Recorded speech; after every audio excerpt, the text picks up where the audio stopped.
I know, right? Huh? What's that? My boots? You want to know where I got my boots? Yo, these boots are from Saint Laurent. I got these in Paris like 5-6 years ago. These things cost me like $1,200. They were crazy expensive. It's amazing how much money you could spend for a pair of Jagwire boots.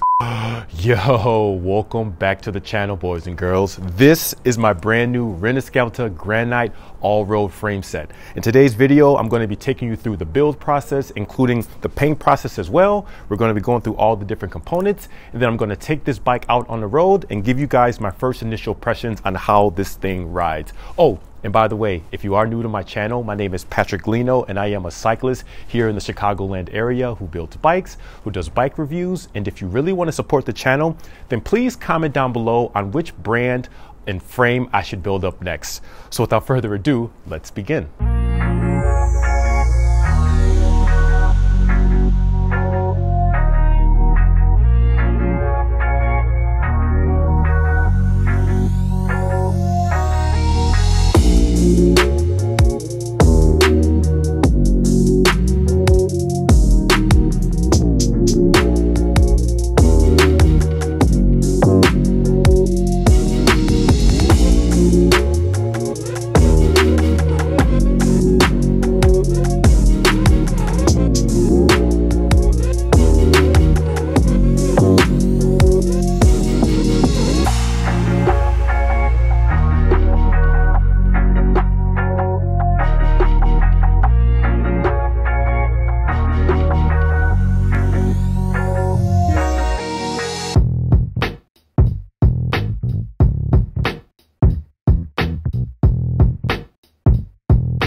Check this out, guys. I'm not gonna lie, of all the bikes I've ever built up that you guys have seen on this channel, which has been like 10 or 11 bikes so far, this for sure is the best I've ever done as far as the paint goes, as far as building up the components. Everything on this bike is absolutely perfect.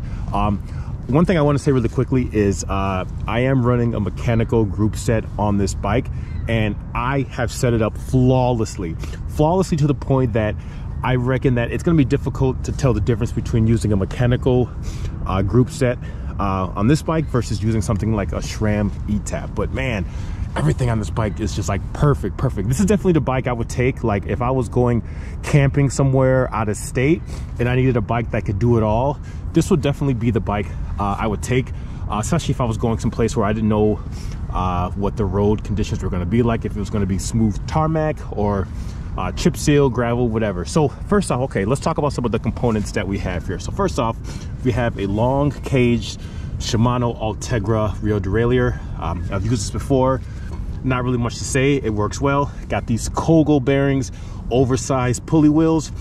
You think that maybe having these oversized pulley wheel would cause more chain slap, but so far no chain slap at all. As far as the cassette I am running, man, look at that paint job. That paint job is so sick. As far as the cassette I'm running an 11-34 out back, paired with a 50-34 out front. I did have to add a couple of shims on both sides of the crankset just to give myself a little bit of extra insurance that the smaller chain ring would not rub up against the chain stays. But so far that has worked very well. Okay, Specialized Pathfinder Pro 38C tires. Let's talk about these really quickly. So these tires are interesting. I've used these in gravel fondos and I like them definitely on gravel. It's pretty tricky to get the tire pressure down properly, whether you're on road or you're on gravel.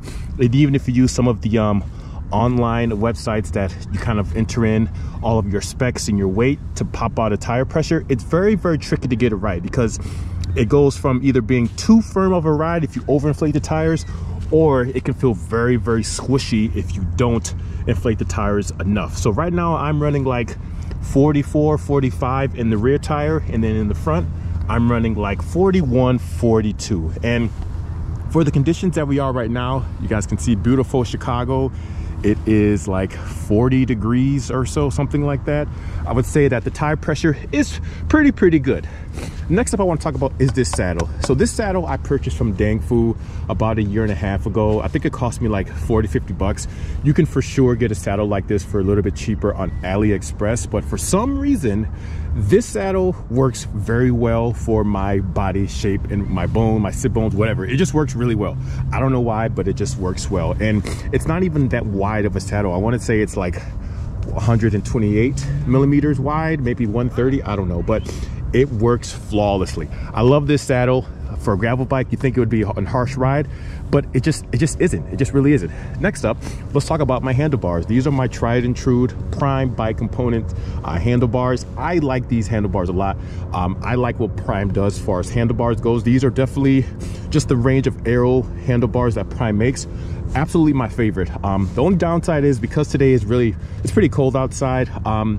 Because these are the alloy version, not the carbon version, it definitely gets cold when your hands are on the tops there. So keep that in mind, that if you are concerned about having cold handlebars, you can opt for the carbon versions, although they're more expensive, or you can just wrap the handlebar tape a little bit farther so that you have something nice to grip on here. But obviously for me, for aesthetic purposes, I wanted to basically stop the handlebar tape right here. Next up we have this Zipp stem. This is really for like road racing. This is really like for crit races. So this stem is pretty stiff, but it still works with this overall setup here. But this is a 130 length stem, -17. And the reason why I went with the -17 and the 130 is because this bike, more than my cyclocross frame that I just recently built up, this is going to be my do-it-all bike, and so I needed the extra reach on that. And even as you can see now, the stack on this is not super duper high like you would for like a traditional road bike, but you know, just I needed the extra length, and I wanted to make sure I can get as aero as possible. But like,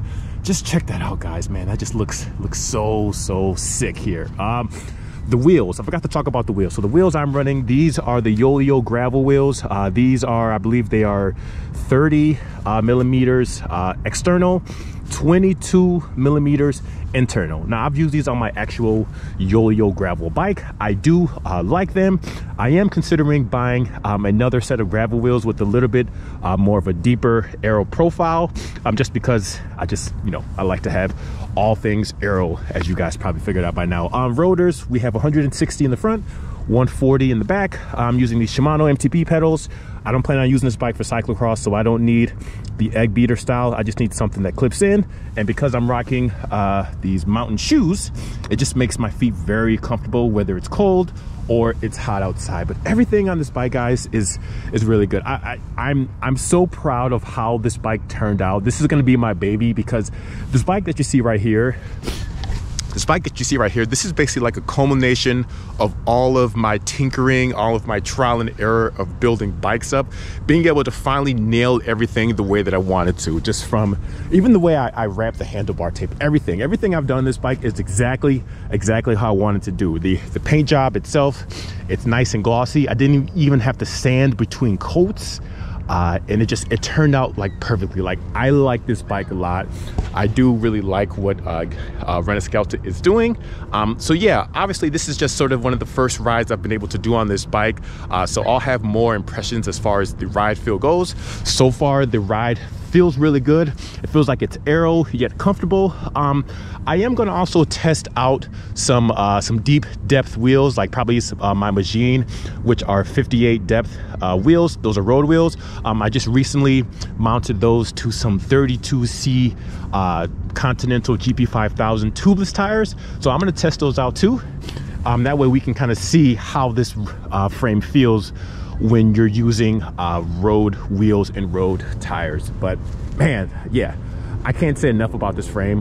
Kudos to Rinasclta for having a bike like this, because I think this bike is going to be, or this frame I should say, is going to be extremely popular. Another thing, let's move on to, is a tire clearance. So I'm running, like I said, 38C tires. They just barely fit. The website does advertise that these are the maximum clearance, and I would probably tend to agree. You could probably do 40s on there, but you would have to get rid of the front derailleur, or maybe go with an electronic group set, because I think they're gonna rub and it's gonna cause some shifting issues. But yeah, I don't really have too much to say as far as negative goes. Actually, going back to the front derailleur, I forgot to say this. Now, obviously, this style of the port for the front derailleur is not my favorite. It does take some tinkering, but just because I've now got a lot of experience doing this style, it's not too bad, and the shift quality works flawlessly. Front works well, the rear mech works flawlessly. There's really not a lot to complain, guys. So yeah, first impressions so far. If you are interested in this frame, I do have a code which I'll list in the description below. But if you're interested in this frame, let me know. I'm happy to answer any questions, and I will check in with you guys later with a longer impressions of this frame. So that is going to wrap up today's video, guys. A huge thank you once again to Rinasclta for sending me out this frame. And as always, if you have any questions, comments, or concerns, please feel free to leave them down below, and I will check you guys on the next one. Thank you so much for watching. Peace.